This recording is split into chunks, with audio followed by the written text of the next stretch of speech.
আল্লাহ তাআলা বলতেছে, বান্দা রমজানে আমি আমার বেশি বান্দারে মাফ করি, রমজানে আমি জান্নাত বেশি দেই, এজন্য সারা বছরের আমলের সাথে অতিরিক্ত আরো আমল আমি এই রমজান উপলক্ষে যোগ দিলাম। কিন্তু মোটা দাগে 5টা, মোটা দাগে নতুন ইবাদত কয়টা? আরো ইবাদত উঠাইলাম লগে, আগের গুলো তো আছেই। আমরা যদি জিজ্ঞাসা করি আগের আমল আরো নতুন আমল দিলেন বাড়াই আরো, এটা তো বুঝলাম, কিন্তু পুরস্কার দিবেন কেমন, বিনিময় নেকি দিবেন কেমন? আল্লাহ বলছে, হ্যাঁ দেখো শোনো, এইটাও তোমার ভাল লাগেনি, শোনো। আল্লাহ বলেন, প্রতিটা নফলকে আমি ফরজ বানিয়ে দিলাম, প্রতিটা ফরজ 70টা ফরজের সমান করে দিলাম। প্রথম দশক রহমত বানিয়ে দিলাম, মাঝখানের দশক মাগফিরাত বানিয়ে দিলাম, শেষের দশক জাহান্নাম থেকে মুক্তির ফয়সালা দিয়ে দিলাম। তাহলে তাকে 3টা পুরস্কার, 1 তার গুনাহ মাফ করে দেওয়া হবে, 2 জাহান্নাম থেকে মুক্তি দেওয়া হবে, 3 রোজাদারের সমপরিমাণ নেকি দেওয়া হবে। তাহলে এত কিছু দিয়ে আল্লাহ তাআলার উদ্দেশ্য কি? লাআল্লাকুম তাত্তাকুন, আমাদেরকে মুত্তাকি বানানো, আমাদেরকে জান্নাতি বানানো। আল্লাহ বলে, আমি চাচ্ছি বান্দা যে কোনো মূল্যে, কত অফার দিলাম, কত সুযোগ দিলাম, বান্দা তোমারে আমি জান্নাত দিতে চাই, জান্নাত দিতে চাই। এই জন্য আমি আল্লাহ তাআলা নেকির পরিমাণ বাড়ায় দিলাম। সারা বছর মানুষের নেকি লেখে এই ডান কাদের ফেরেশতা, গুনাহ লেখে বাম কাদের ফেরেশতা। যখনই রমজানের চাঁদ ওঠে আল্লাহ তাআলা বলে, ফেরেশতা ডান কাদের, এক বেটা তুমি আর লিখবা না, এই ফেরেশতা এখন আর তুমি লিখবা না, এই পুরা রমজান আমার বান্দার প্রতিটা নেকি আমি আল্লাহ লিখব, রোজার বিনিময়ে আমি দেব। আল্লাহ তাআলা বলে, রোজাদার সারা বছর তো আমি হিসাব করে করে নেকি দিছি, রমজান মাসে না আমি নিজেই তোমার, আমি আল্লাহ তোমার হয়ে গেলাম। যা যে তু মেরা তো সব মেরা। আমি রমজানে কায়দা কাইটা, আল্লাহ যদি আমার হায়াত দেয়, আমি রমজানে কায়দা কাইটা দোয়া করে ইস্তেগফার করে তওবা করে আমি গুনাহ মাফ করাইয়া নেব, আর আমার আখিরাতের জন্য জান্নাতের ব্যবস্থা করা, পরকালের পুঁজি সংগ্রহ করার সর্বোচ্চ চেষ্টা করব। এটা একটা সিদ্ধান্ত, একটা শপথ নেওয়া উচিত, শপথ নেওয়া উচিত, নাইলে হবে না। হিম্মত ছাড়া কোনো কিছু হয়। একেবারে আদনা থেকে আদনা কাজেরও মানুষ দিলের মধ্যে না করে, এটা একটা সূক্ষ্ম কথা মনে রাখেন। কোনো মানুষ মনে করেন এখন আমি পেশাব করব, এই কথাটাও মানুষের দিলে আগে আসে, তারপরে সে এটাকে কি করে বাস্তবে পরিণত করে। আমি এখন নাস্তা খামো, 1 কাপ চা খামো, এই 1 কাপ চা খাবো, এই কথাইটা কিন্তু মানুষের দিলে আগে আসে, এরপরে হে দোকানের দিকে হাঁটা শুরু করে, ঠিক কিনা বলেন না? এই প্রত্যেকটা মানুষ তার অন্তরে ছোট হোক সামান্য হোক একটা পরিকল্পনা আসে, চিন্তা আসে, এইটাকে এরপরে সে সামনে আগে বাড়ায়। তাহলে আমরাও যদি আমাদের দিলে এই চিন্তাটা আসে যে আসলে আমার কবর, হাসর, আখিরাত, মিজান, ফুলসেরাত দরকার, তাহলে আল্লাহর কসম এই দরকার হইলে অর্জন করার সর্বশ্রেষ্ঠ জায়গা হলো মাহে রমজান। রমজান আল্লাহ তাআলা আলাদাভাবে দেখেন, কোম্পানি, দোকানদার, ব্যবসায়ী সিজনে অতিরিক্ত মাল উঠায়। সিজনে এখন কাপড় চোপড় বেচা হবে অনেক, এই জন্য ব্যবসায়ী স্বাভাবিক সারা বছরের চাইতে আরো 40 লাখ টাকার মাল বেশি উঠাইছে, আরো 30 লাখ টাকার মাল কি উঠাইছে বেশি। রব্বুল আলামিন আল্লাহ তাআলা বলতেছে, বান্দা রমজানে আমি আমার বেশি বান্দারে মাফ করি, রমজানে আমি জান্নাত বেশি দেই, রমজানে আমি জাহান্নাম থেকে মাফ বেশি করি। এজন্য এটা আমার আখিরাতের সিজন, এজন্য সারা বছরের আমলের সাথে অতিরিক্ত আরো আমল আমি এই রমজান উপলক্ষে যোগ দিলাম। ইফতার এটা ইবাদত, সারা বছর এটা আসিল হুদা বুট মুড়ি, এখন এটা ইবাদত। রমজানে এটা হুদা বুট মুড়ি না, না, ইফতার এটা কি ইবাদত। সাহারি, রাত্রের সেহরি খাওয়া, এটা শুধু বাদগোস্ত না, না, এটা কি ইবাদত। তাসাহহারু ফাইন্না ফিস সাহুরে বারাকা। নবীজি বলছে সেহরি খাও, 1 ঢোক পানি হলেও খাও, কেননা সাহরির মধ্যেই বরকত আছে। তাইলে বরকত এটা ইবাদত। তাহলে ইফতার অতিরিক্ত দিলাম ইবাদত, সাহরি অতিরিক্ত ইবাদত, 20 রাকাত পূর্ণ তারাবি অতিরিক্ত ইবাদত, ঠিক কিনা বলেন? রমজান শেষ দশকে শেষ 10 দিনের এতেকাফ অতিরিক্ত ইবাদত, শবে কদরের তালাশ শেষ বেজর রাত্রিগুলোতে অতিরিক্ত ইবাদত। তাহলে কম্প আরো তো আছে, কিন্তু মোটা দাগে 5টা। মোটা দাগে নতুন ইবাদত কয়টা? ইফতার, সাহরি, তারাবি, এরপরে এতেকাফ, এরপরে শবে কদর। শবে কদরে আল্লাহ বলছেন আমি আরো অতিরিক্ত মাল উঠাইলাম। রমজান উপলক্ষে আরো অতিরিক্ত কি উঠাইলাম? আরো মাল উঠাইলাম, আরো ইবাদত উঠাইলাম লগে। আগের গুলো তো আছেই, আগের গুলো তো আছেই, যে সমস্ত গুনাহ বর্জন করা, এটা আগের হুকুম। হ্যাঁ, 5 ওয়াক্ত নামাজ পড়া, এ তো আগের হুকুম। যাকাত দেওয়া, এ তো সারা বছরের হুকুম। এটা তো আছেই, আরো অতিরিক্ত ইবাদত সুযোগ দিলাম। এরপরে আল্লাহ তাআলা বলেন, আমরা যদি জিজ্ঞাসা করি আগের আমল আরো নতুন আমল দিলেন বাড়াই আরো, এটা তো বুঝলাম, কিন্তু পুরস্কার দিবেন কেমন, বিনিময় নেকি দিবেন কেমন? আল্লাহ বলছে হ্যাঁ দেখো, শোনো, এইটাও তোমার ভাল লাগেনি, শোনো। আল্লাহ বলেন প্রতিটা নফলকে আমি ফরজ বানিয়ে দিলাম। প্রতিটা ফরজ 70টা ফরজের সমান করে দিলাম। 70টা ফরজ। প্রথম দশক রহমত বানিয়ে দিলাম, মাঝখানের দশক মাগফিরাত বানিয়ে দিলাম, শেষের দশক জাহান্নাম থেকে মুক্তির ফয়সালা দিয়ে দিলাম।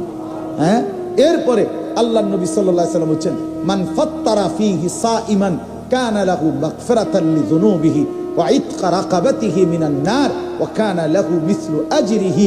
নবীজি বলেন, কেউ যদি একজন রোজাদারকে সামান্য একটু ইফতারও করায়, তাহলে তাকে 3টা পুরস্কার। 1, তার গুনাহ মাফ করে দেওয়া হবে। 2, জাহান্নাম থেকে মুক্তি দেওয়া হবে। 3, রোজাদারের সমপরিমাণ নেকি দেওয়া হবে। সমপরিমাণ নেকি দেওয়া হবে। তাহলে বলেন, আল্লাহ তাআলা অতিরিক্ত ইবাদতও দিছেন আমাদেরকে, রমজান ইবাদত দিয়ে সাজিয়েছেন, আবার নেকিও দিছেন অগণিত অগণিত অগণিত অগণিত।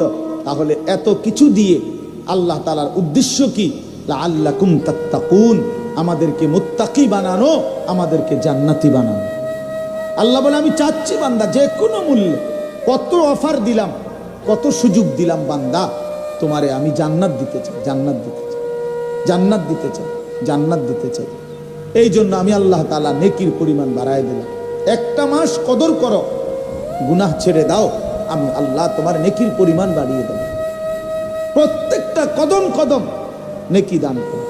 দেখেন, সারা বছর মানুষের নেকি লেখে এই ডান কাদের ফেরেশতা, গুনাহ লেখে বাম কাদের ফেরেশতা। যখনই রমজানের চাঁদ ওঠে আল্লাহ তাআলা বলে ফেরেশতা ডান কাদের, এক বন্ধু তুমি হল বেটা, তুমি আর লিখবা না, এই ফেরেশতা এখন আর তুমি লিখবা না, এই পুরা রমজান আমার বান্দার প্রতিটা নেকি আমি আল্লাহ লিখবো। আনা আজিজি বিহি, আনা আজিজি, আমি দেব বেটা, আমি দেব, আমি দেব। রোজার বিনিময় আমি দেব, আমার বান্দার রমজানের বিনিময় আমি দেব, এগুলো আমি লিখব। আর আরেক হাদিস হলো আনা উজজা বিহি, আনা উজজা বিহি। অর্থ কি? অর্থ হইল বাগিনারে নিয়া মামা, মনে করেন মামার খেতে 10 জন মানুষ কাজ করছে, তো সন্ধ্যাবেলায় বাগিনারে হাতে ধইরা মামা ওই 10 জনেরে মজুরি দিতে আছে 500 টাকা করে। তো সবাই 500 টাকা করে দিয়ে বিদায় করে দিছে। এখন বাগিনার মনটা খারাপ, তো মামা বলতেছে কি ব্যাপার ভাগিনা, মনটা খারাপ কা? হ্যাঁ, দেখছি তো। কি দেখছেন? কি দেখছ ভাগিনা? কেমনে তো আমার একে আঞ্জা দিয়া ধরেন, মহব্বত করেন, আদর করেন, খুব বলে ভালোবাসেন, টেহাডি তো সব হেগড়েই দিলেন, আমারও তো 5টা টাকাও দিলেন না।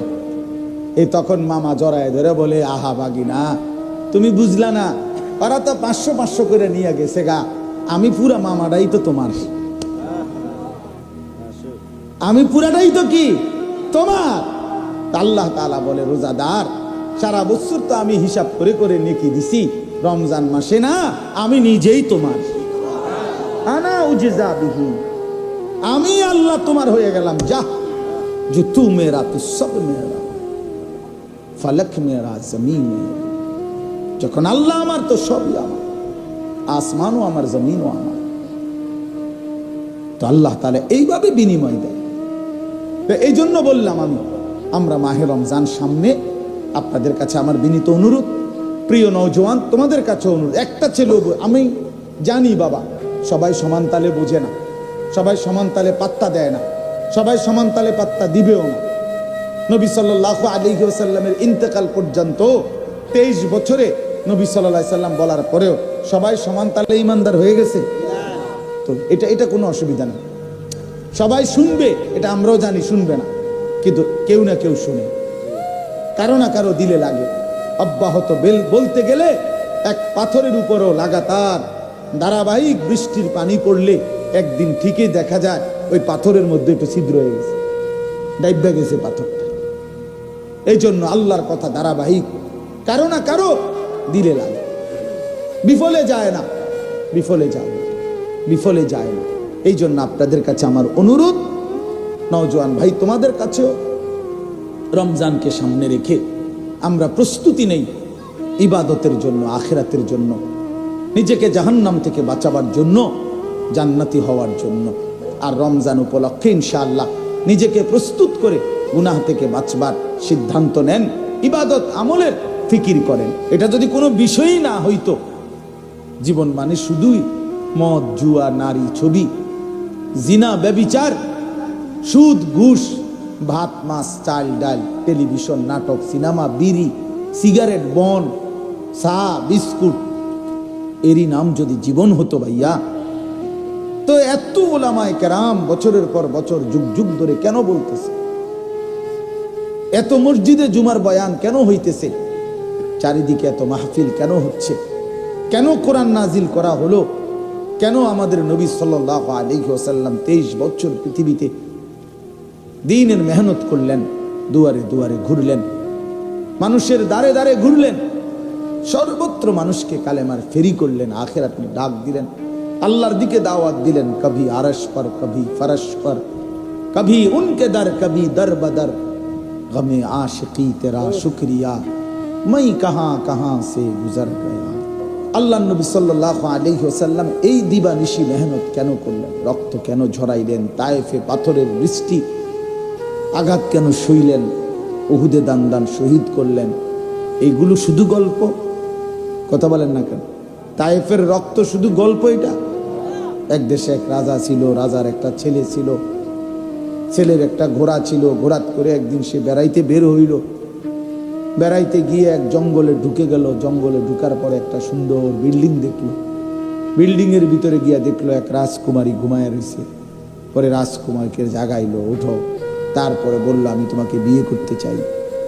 রাজকুমারী বলল, এভাবে তো পারবা না, আমাকে এখানে বন্দি করে রাখছে এক রাক্ষস। ওই রাক্ষসের রুহুটা ওই পাশে যে কুয়াটা আছে, এটার তলে একটা ডুব দিয়া, এক ডুবে এক নিঃশ্বাসে একটা কৌটা আছে, এটার ভিতরের থেকে একটা ভ্রমর আছে, ভ্রমরটার ভিতরে একটা টিপ দিয়ে তুমি যদি মাইরে লাইতে পারো, রাক্ষসের জানটা মরে যাবে। এরপরে আমার বিয়ে করতে হবে, বাইক নিতে হবে। বাহ, শুনছেন না গল্প?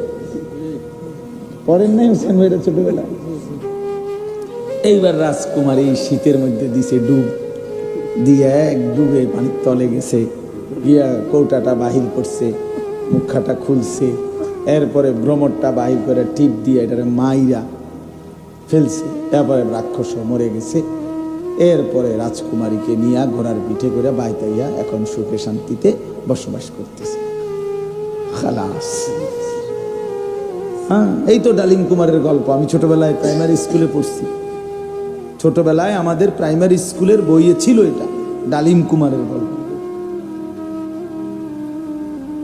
একেবারে 3-4 মধ্যে খুব সম্ভব পড়ছি। তাইলে এই জন্য বললাম, আল্লাহ নবী সাল্লাল্লাহু আলাইহি ওয়াসাল্লামের 23 বছরের জিন্দেগি, এই গল্প, এগুলো কোরআন এক গল্পের বই। তুমি কি মনে করছো? এ তো আমাদের জিন্দেগি শেখাবার জন্য। প্রিয় নওজোয়ান, আমি শক্ত কথা বলছি, একদিন তোমার এই শক্ত কথা বলারও কেউ নাই। নওজোয়ান, তোমাদের হালাত হলো এই পরিমাণ অভিশপ্ত হয়েছ যে বাবাই কোনোদিন তোমার 24 ঘন্টার নাফরমানির পরেও তোমার বাপে কোনোদিন তোমারে ফেরাইতে কদ্দুর কাঁদে না, মা কাঁদে না, এলাকার কেউ তোমগরে নিয়ে কাঁদে না। দিন রাত নারী, ছবি, অশ্লীল দৃশ্য, মোবাইল, নাচ গান, একটা সেজদা দাও না, এক ওয়াক্ত নামাজ পড়ো না। আহারে বাবা, কেউ ডাকে না তোমারে, কেউ ফিরাইতেও চায় না। যাহারে এই লোকটা তো পচে যাইতেছে, এই ছেলেটা এ তো জাহান্নামের আগুনে ধাউ ধাউ করে জ্বলতেছে, আহারে তারে কে বাঁচাবে? এত বড় লানত করছে তার উপরে, খোদার লানত, কেউ তারে ডাকে না। কই মা, কই বাবা, কই আপনজনরা, কই আপনজনরা কোথায়? কেউ নাই তার জন্য। ছেলে পেলেদের দিকে দেখেন, এটা ছেলে পেলেদের দিকে তাকাইলে আমার এটা মনে হয়, আরে তার তো আসলে কোনো অভিভাবক নেই, তার তো কেউ নাই আসলে। নাই তো কোনো অভিভাবক থাকলে তো দিন রাত এভাবে নারী ছবি মোবাইল দেখতে পারে, দেখতে পারে। আমি ছোটবেলায় প্রাইমারি স্কুলের সময় আমার পুরো মনে আছে, আমাদের বাসার পাশে এক বাসায় ক্যারাম বোর্ড খেলতো না, তো আমাদের ওই ভাইয়ের বাসায় আমি গেছি, ক্যারাম বোর্ড খেলতাম, খেলতেছি মানে খেলা শুরু করছি ক্যারাম বোর্ড, এমন টোক্কা দিয়ে খেলে যে এই আমার আব্বা, আমি তো আর মনোযোগ দিয়ে খেলতেছি, আব্বা পিছন জায়গা দাঁড়াই গেছে, কত নাহলে 15 মিনিট পরে পিছন ফিরে দেখে এই যে ধরছে, ধইরা বাসাত নিয়ে দিছে ফিরা। আর কোনদিন যাই না, আর কখনোই যাই না, বাপে নিষেধ করে দিছে। পুরা মনে আছে আমার এই কথা।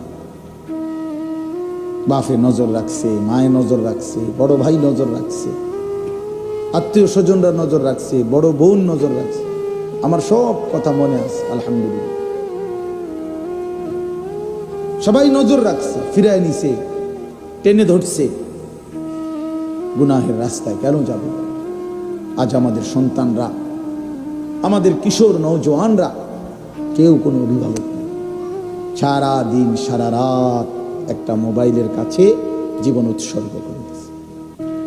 মা বাবা, ইজ্জত সম্মান, ধর্ম, বংশ, আল্লাহ, খোদা, কোরআন, কিতাব, রসুল, আখেরাত, কবর, হাসর, মিজান, ফুলসেরাত কিচ্ছু মনে নাই। আপনি জিজ্ঞেস করেন, তারে জিজ্ঞাসা করেন যে বাবা সারা দিনে যে এক ওয়াক্ত নামাজ পড়লা না, এই যদি তোমার এখন মৃত্যু হয়, এই মৃত্যু মানুষের মৃত্যু না কুত্তার মৃত্যু, এখন কবে না?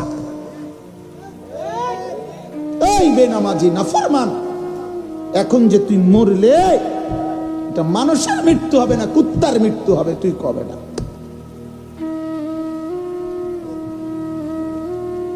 মুসলমানের মৃত্যু, মুসলমানের মরণ এটা বলেন। হারামের মাধ্যমে যার মৃত্যু হয়, নাফরমানির মধ্যে, আয় হায় হায়, তার গন্তব্য কোথায়? তার গন্তব্য কোথায়? ومن يشاقق الرسول من بعد ما تبين له الهدى ويتبع غير سبيل المؤمنين نوله ما تولى ونصله جهنم وساءت مصيرا। আল্লাহ বলে, শুনে নাও বান্দা, 23 বছরে আমি আমার রাসূলের মাধ্যমে সব কিছু হেদায়েতের রাস্তা, কল্যাণের রাস্তা সুস্পষ্ট করে পুরা বলে দেওয়ার পরেও জীবনভর আমার রাসূলের বিরুদ্ধাচরণ যে করবে এবং আমার ইমানদার মুমিন বান্দাগণ যেই পথে চলে, এই পথের উল্টো পথে যে চলবে, আমি আল্লাহ বলে দিলাম নুয়াল্লিহি মা তাওয়াল্লা। রাসূলের বিরোধিতা আর ইমানদার নেককার মুমিনদের বিরোধিতার কারণে আমি তাকে উল্টো পথেই চালাইতে থাকবো, গুনাহ আর নাফরমানির পথে। এবং এই গুনাহ আর নাফরমানির পথে চলতে চলতে অনুসলিহি জাহান্নাম, একদিন সত্যি সত্যি তাকে ধাক্কা দিয়ে জাহান্নামে ফেলে দেব। এই পথ তোমার যুবক একদিন জাহান্নামে ফেলে দেবে। এই লাগাতার বেনামাজি জিন্দেগি একদিন তোমারে ফেরেশতা লাথি দিয়া জাহান্নামে ফেলে দিবে। বেপর্দা নারীকে বইল, বেহায়া নারী বেপর্দা নারীরে বইল, বোন তোমার এই বেপর্দা জিন্দেগি চলতে চলতে একদিন ফেরেশতা একটা লাথি দিয়া জাহান্নামে ফেলে দিবে। একটা লাথি দিয়া জাহান্নামে ফেলে দিবে।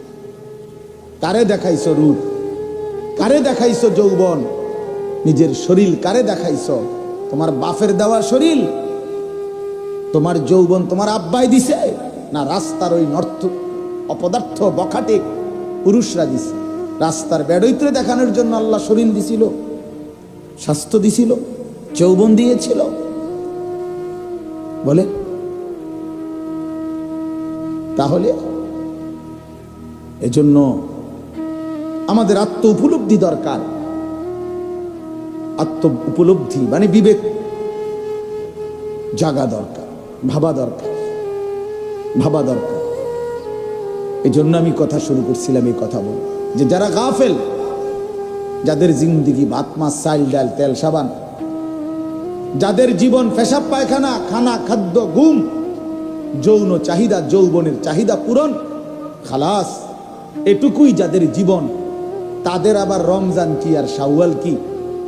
তাদের আবার সবে কদর কি আর সবে বরাত কি? কি আইয়ে কি যায়? রবিবার কোনটা, সোমবার কোনটা, হেতেইটা দিয়ে কিনবো, বুঝেন না? হেতে রবিবার দিয়ে কিনবো আর সোমবার দিয়ে কিনবো, হে রমজান দিয়েই কি করবে?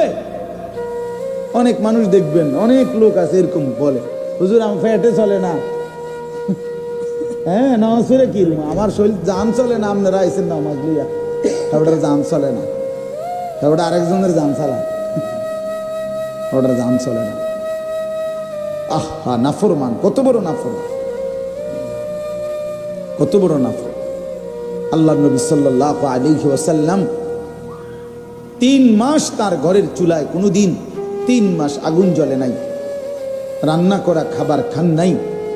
আম্মা জান আয়েশা বলছেন, আমরা 9 জন বিবি ছিলাম নবীজির, আমরা 9 জন বিবির কেহই নবী সাল্লাল্লাহু আলাইহি সাল্লামের ঘরে 3 মাস লাগাতার রান্না করা চুলার কোনো খাবার খাই নাই।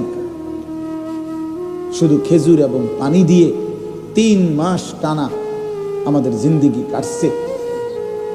একবার জীবনে রাসূলুল্লাহ সাল্লাল্লাহু আলাইহি সাল্লামের স্ত্রীরা নবীজির কাছে আরেকটু খাদ্য খাবার বেশি চাইছিল, যে ইয়া রাসূলুল্লাহ, আমগো চলতে একটু কষ্ট হয়, আমগরে যদি আরেকটু খাদ্য খাবারের পরিমাণ, আমাদের প্রয়োজনীয় জিনিসের পরিমাণ আর একটু বাড়ায় দিতেন, আমাকে একটু উপকার হইতো। একবার বলছে, জীবনে একবার। কোরআন শরীফের সূরা আহজাবের মধ্যে আছে, আল্লাহ তাআলা কোরআনের আয়াত নাজিল করে বলছে, বন্ধু আপনার স্ত্রীদেরকে বলেন, তারা যদি দুনিয়া চায় তো যে পরিমাণ দুনিয়া দরকার আমি সবটা দিয়ে দেব, শর্ত হইল আপনাকে রাসূল হিসাবে, আপনাকে স্বামী হিসাবে ছেড়ে দিতে হবে। আপনি তালাক দিয়ে দিবেন, দুনিয়া নিয়ে যার বাপের বাড়ি ফিরে যাবে, আপনার স্ত্রী হিসাবে আর থাকতে পারবে না, এইটুকুই শর্ত। আপনাকে ছেড়ে দিতে হবে, আপনি তালাক দিয়ে দিবেন, বাকি দুনিয়া যা লাগবে সব আমি আল্লাহ নিজে দেব বললাম। আর যদি বলেন, তাদেরকে জিজ্ঞেস করেন, যদি বলে আল্লাহকে চায়, আপনি রাসূলকে চায়, তাহলে তাদেরকে আখিরাত পর্যন্ত অপেক্ষা করতে হবে। বলেন, কথা কাটসাট করেন। ইয়া আইয়ুহান নাবিয়্যু কুল লিআজওয়াজিকা ইন কুনতুন্না তুরিদিনাল্লাহা ইন কুনতুন্না তুরিদিনাল হায়াতাদ দুনিয়া ওয়া যিনাতাহা ফাতাআলাইনা উমাত্তি'কুন্না ওয়া উসাররিহকুন্না সারাহান জামিলা ওয়া ইন কুনতুন্না তুরিদিনাল্লাহা ওয়া রাসূলাহু ওয়াদ দারাল আখিরা ফাইন্নাল্লাহা আ'আদ্দা লিল মুহসিনাতি মিনকুন্না আজরান আযীমা। আজর আজিম দেব, জান্নাতের মহা বিনিময় দেব, কিন্তু এখন সবর করতে হবে। বলেন, আল্লাহ নবী সাল্লাল্লাহু আলাইহি ওয়াসাল্লাম ওনার স্ত্রী আয়েশা, হযরতে আয়েশা সবচেয়ে প্রিয় স্ত্রী যিনি ছিলেন, ওনারে বলছেন, আয়েশা এখন আমি যে কথাটা বলবো আল্লাহর কথা, তুমি তৎক্ষণাৎ উত্তর দিও না, তুমি ভাইবা, তোমরা বাকি বিবিরা পরামর্শ করে উত্তর দিও, তোমাদের বাবা মার সাথে বাড়ি ঘরে গিয়ে পরামর্শ করে নাও, সময় নিয়ে উত্তর দিও, তাড়াহুড়ার দরকার নাই, বুঝা শুনে উত্তর দাও। বলছি, ইয়া রাসূলুল্লাহ বলেন। হযরতে আয়েশা বলেন, ইয়া রাসূলুল্লাহ বলেন, আপনি কি কথা সেটা কর, কেমনে উত্তর দিমু এটা পরের কথা, আপনি বলেন। তখন এই কথাইটা বলছে যে যদি তোমরা দুনিয়া চাও তো আমাকে ছেড়ে দাও, যেটুকু দুনিয়া লাগবে নিয়ে নাও, আল্লাহ দিবে বলছে। আর যদি আমাকে চাও তাহলে আখিরাতেও অপেক্ষা করতে হবে, আখিরাত থেকে নিতে হবে, জান্নাত থেকে নিতে হবে। তোমরা ফয়সালা করো, পরামর্শ করো, বাপ মার লগে কথা বলো, বাকিদের সাথে কথা বলো। আল্লাহর কসম আম্মা জান আয়েশা রাদিয়াল্লাহু তাআলা আনহা বললেন, ইয়া রাসূলুল্লাহ, আল্লাহর কসম, যদি আপনাকেই হারাইতে হয় তো গোটা দুনিয়াও যদি 1000 বার দেয় আমি প্রত্যাখ্যান করব। কি হবে ওই দুনিয়া দিয়ে, যে দুনিয়া পেয়ে আপনার মতো স্বামীকে হারাইতে হবে? এই দুনিয়া দিয়ে আমি করব কি? এই দুনিয়া দিয়ে আমি করব কি? এই দুনিয়া দিয়ে আমি কি করব? তাহলে ওই দেহ, ওই রূপ, ওই যৌবন, ওই শরীর, ওই স্বাস্থ্য, ওই সম্পদ, জিন্দিগির ওই উপার্জন দিয়া কি করবেন বাপ? যে কারণে আখিরাত হারাইবেন। সুদের ওই টাকা দিয়া কয়টা প্রয়োজন পূরণ করবেন? ঘুষের টাকা, কিস্তির টাকা দিয়া কয়টা প্রয়োজন পূরণ করবেন? কয়টা প্রয়োজন? এই জন্য ফিকির করেন, ফিকির করেন। আমরা মোমেন, আমরা মুসলমান, আমাদের আখিরাতের ফিকির করা জরুরি। আখিরাতের ফিকির করা জরুরি। হ্যাঁ, বিশ্ববিখ্যাত বুজুর্গ বলছেন, হাসান বসরি রাহমাতুল্লাহ আলাইকুম বিল আখিরা। তিনি যুবকদেরকে বিশেষভাবে বলতেন, ইয়া মাশারাশ শাবাব আলাইকুম বিল আখিরা, হে যুব সমাজ, তোমরা আখিরাতকে ফিকির করো, ধরো। উনি খুব সুন্দর একটা উদাহরণ দিয়ে বলছেন, শোনো যুবক, আমি আমার এই জীবনে এরকম হাজারো ইমানদার নওজোয়ানকে দেখছি যারা আখিরাতকে চেয়েছে, সাথে পুরা দুনিয়াও পেয়ে গেছে, দুনিয়াও পাইছে, কিন্তু ওমা রাআইনা আহাদান তালাবাদ দুনিয়া ফাআদরাকাদ দুনিয়া মাআল আখিরা। কিন্তু এমন কোন যুবককে আমি দেখি নাই যে শুধু দুনিয়া চাইছে অথচ সাথে আখিরাত পাইয়া গেছে, এমন হয় না।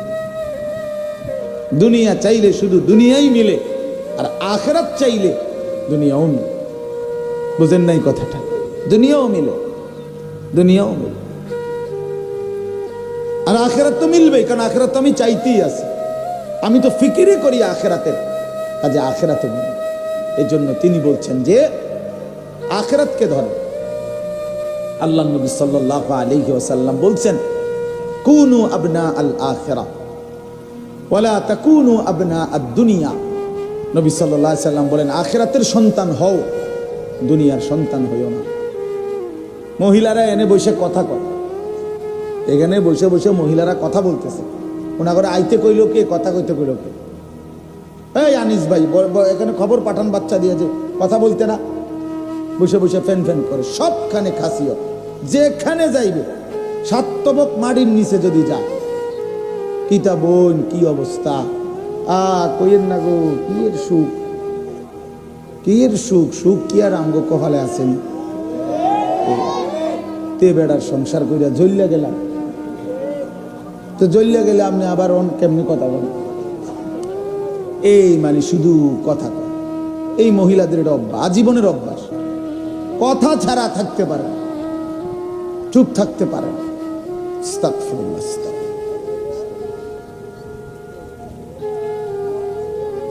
জি বাবা, তো আমার বলার উদ্দেশ্য, আমার মূল মাকসাদে কথা বুঝানো। আল্লাহ নবী সাল্লাল্লাহু আলাইহি ওয়াসাল্লাম বলেন, তোমরা আখিরাতের সন্তান হও, দুনিয়ার সন্তান হইও না। ফা ইন্নাল ইয়াওমা আমালুন ওয়ালা হিসাব, কেননা দুনিয়া হলো আমলের জায়গা, হিসাবের জায়গা না। ওয়া গাদান হিসাবুন ওয়ালা আমাল, আর আখিরাত হলো হিসাবের জায়গা, আমলের জায়গা না। অর্থাৎ দুনিয়া মেহনত করো, আখিরাতে ফলাফল পাইবা। দুনিয়া যদি বরবাদ করে দাও, আখিরাতে সময় থাকবে কিন্তু আমলের সুযোগ দেওয়া হবে। সর্বশেষ যেই ব্যক্তিটা কবরে যাবে, হতে পারে তাকেও অপেক্ষা করতে হবে কবরে 40,000 বছর। কিন্তু প্রশ্ন হইল, বাপ, অপেক্ষা তো করবে কবরে, কিন্তু আমলের তো সুযোগ হবে। কথা বলেন না? নবী সাল্লাল্লাহু আলাইহি সাল্লামের জামানায় যারা ইন্তেকাল করছে, তো আজকে তো প্রায় 1,500 বছর হয়ে গেছে, তারা তো ইচ্ছা করলে কবরে নামাজ পড়তে পারত, কিন্তু পারতেছে? তাই নূহ আলাইহিস সালামের জামানায় যারা মারা গেছে, তারা আজকে কবরে পড়ে আছে কত হাজার বছর। ইব্রাহিম আলাইহিস সালামের যুগে যারা মারা গেছে, তারা আজকে কত হাজার বছর কবরে পড়ে আছে। বন্ধু, তো পৃথিবীতে ছিল কতক্ষণ, কবরে আছে কতক্ষণ? আখিরাত বাদ দেন না, আপনি রাখেন হেরা থন না, হাসরের ময়দান বাদ দেন, আগে শুধু কবরে আর দুনিয়ার হায়াতটা মিলা। আবু জেহেল মাটির উপরে ছিল কতক্ষণ, মাটির নিচে আছে কতক্ষণ? কোন ইনসাফ করে কর। আবু জেহেল মাটির উপরে পৃথিবীতে যখন বেঁচে ছিল কত 200 বছর, তো মাটিতে তো ছিল উপরে 60-70 বছর, কিন্তু কবরে তো আমাদের চোখের সামনেই এখন হিসাবে 1400-1450 বছরের উপরে।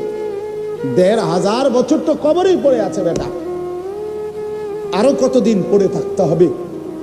এরপরে হাসরের মাঠের একদিন 50,000 বছর, এরপরে ফুলসেরা 30,000 বছরের রাস্তা। তো সেটা তো রয়েছেই, সেগুলো তো রয়েছে। বলেন, আমরা প্রত্যেকেই বলেন, আমার দাদা, আপনার দাদা, অথবা আপনার দাদার দাদা, উনি মাটির উপরে ছিল কতদিন আর মাটির নিচে পড়ে আছে কতদিন, বুঝলেন না? আমার দাদার দাদা মনে করেন দুনিয়াতে বাঁচছে 60 বছর, তাহলে আমার দাদার দাদা থেকে আমি পর্যন্ত পার হয়ে গেছে মনে করেন 150 বছর, কথার কথায় 200 বছর, তাহলে কবরে পড়ে আছে কয় বছর? তো তাইলে উনি মাটিতে ছিল, দুনিয়া ভোগ করলাম কি আমরা? কেন আমরা ভুল করব বাপ? বলো ছেলেরা, বাবা তোমরাও বলো, বাবা কেন নষ্ট হয়ে গেল? তোমরা যারা নামাজ পড়ো না, তোমরা যারা সারাক্ষণ নারী ছবি নিয়ে ব্যস্ত থাকো, বাবা এমন চরিত্রহীন কেন হইলা? কেন মুসলমানের ঘরে জন্ম নিয়ে মায়ের দুধের কথা ভুলে গেলা, মায়ের গর্ভের কথা ভুলে গেলা? 9 মাস মায়ের পবিত্র, মায়ের গর্ভে ধারণের এই কষ্ট এভাবে ভুলে গেল। এক মা তার সন্তানকে 2 বছর দুধ পান করাইছেন এই আশায় যে ছেলেটা বড় হলে সারাক্ষণ মোবাইল টিপবে আর নারী ছবি দেখবে, এই আশায় মা দুধ খাওয়াইছেন। ইনসাফ কি বলে? ইনসাফ কি? ছোটবেলায় একটা মা, কল্পনা করেন তো, ছোটবেলায় একটা মা বাবা বাচ্চাটাকে কত হাজার চুমা দিছে, কত লক্ষবার চুমা দিছে, কত লক্ষবার জড়ায় ধরছে, কত আদর করছে, কত দোয়া করছে, আল্লাহ তোরে বড় মানুষ বানাক, আল্লাহ তোরে বড় বানাক, আল্লাহ তোরে সুখে রাখুক, আল্লাহ তোকে ভালো রাখুক, দোয়া করছে না?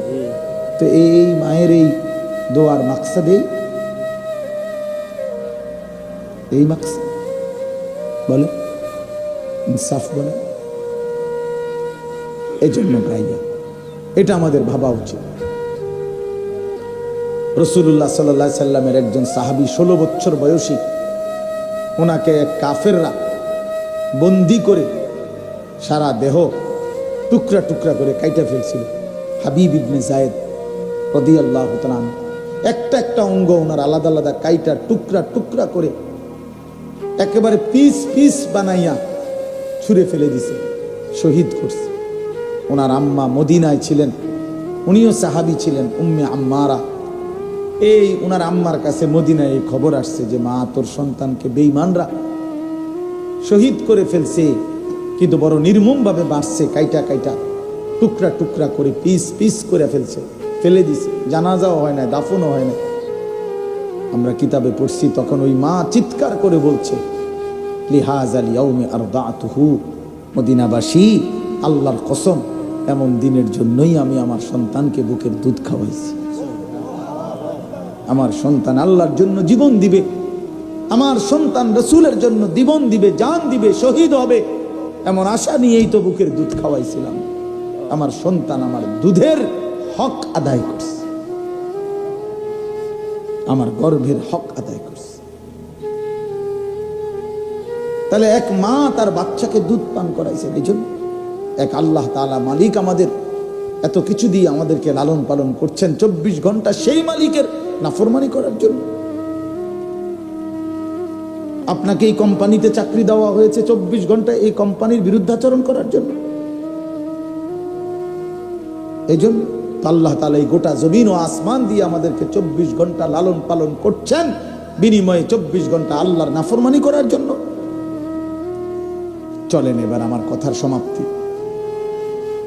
মূল বক্তব্য হলো, আমি প্রতিদিন এই কথার ফিকির চাই যে আমরা যদি এটা বুঝি, এই আমরা যে কয়জন এখন শুনলাম, আমাদের কারো দিলের মধ্যে যদি কথা আসে যে আমরা মুসলমান, আমরা মুমিন, আমাদের আসলে আখিরাত মেইন বিষয়, আমাদের প্রস্তুতি হলো আখিরাত, আমাদের প্রস্তুতি হলো কবর, হাসর, মিজান, ফুলসিরাত, বাস্তব কথা বাপ, হৃদয় দিয়ে এটা অনুভব করেন।